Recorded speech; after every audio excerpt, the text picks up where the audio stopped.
We want to see today and tonight is to have a conversation about power to the parents.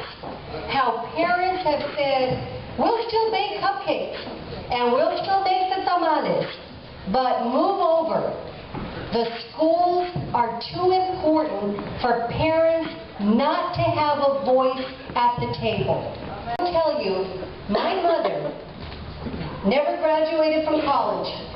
My mother never graduated from high school. My mother had a 6th grade education, but she knew that education was the key to the American dream. And look at our children that are here today. Thank you for being here. Let's give a round of applause to the children that are here today. Because I know we're here for them. And my mom made sure that I had a place to study. She didn't understand the assignments. She couldn't help me with the English and the history and the math. She didn't understand it.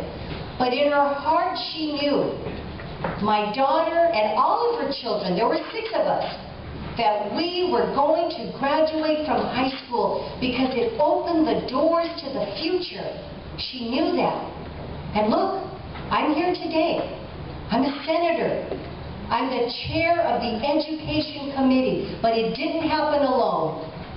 My mom fought to make sure I could get a good education. And so we need to help our professionals in our schools understand that yes, you may have all the experience in the world in what you do, but we have to listen to the parent. We have to give the parent the room and the space to say, what does my child need? And how do we accommodate my child? And try it. If it doesn't work, you come back and renegotiate. But that's not happening in many of our schools. Last thing I will say is that, as Senator Romero has said, we will not solve the educational crisis in our school, especially in our communities where we have significant challenges, poverty, barriers, without parents being central to that decision-making process and demanding that they have a choice in what they want for their children. We had a back-to-school night.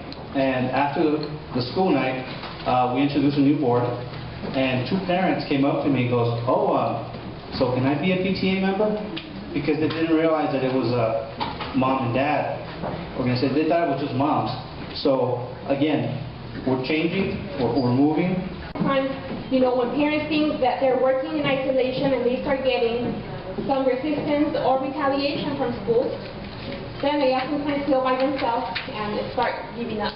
So this network was formed and is designed to provide those groups with a venue where they can come together with other groups, share strategies, best practices, and at this point we're also trying to identify, well, we've already identified an issue that we want to start working on collectively, since we have. And not only the children, what Migrant Education Program has done since its inception in 1966, and here in Los Angeles County since 1980, has known that the involvement of parents in the education of children is instrumental, it is critical, it is the foundation of success. So when they're sitting in the meeting rooms, when the educational services are being determined for children, the problem is not everyone is on the same page.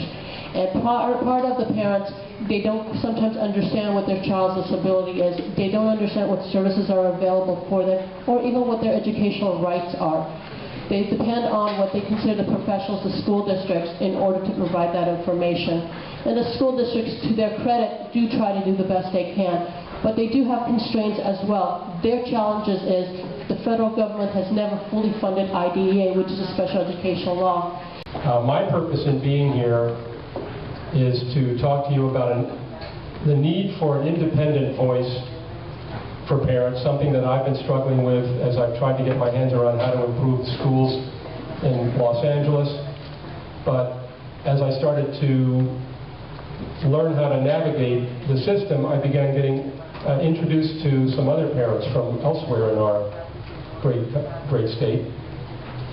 There are parents in San Diego, there are parents in San Francisco, there are parents in school districts, urban and non, around our state, who face many of the same challenges that we face.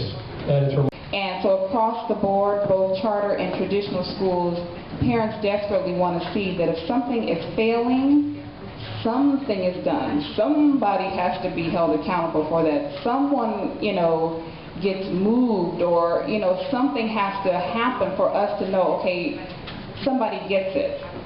LAUSD is failing because it is not designed to succeed. And that's a crazy statement, but I think it's true. It doesn't serve children because it's designed to serve grown-ups. It's designed to serve special interests and bureaucrats at the expense of us all. And we need to stop that.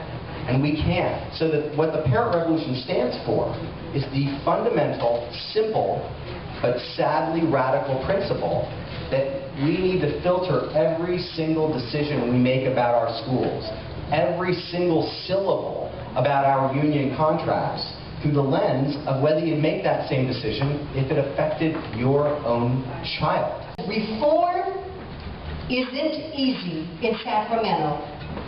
And today, we have to do more than reform. We're beyond tinkering.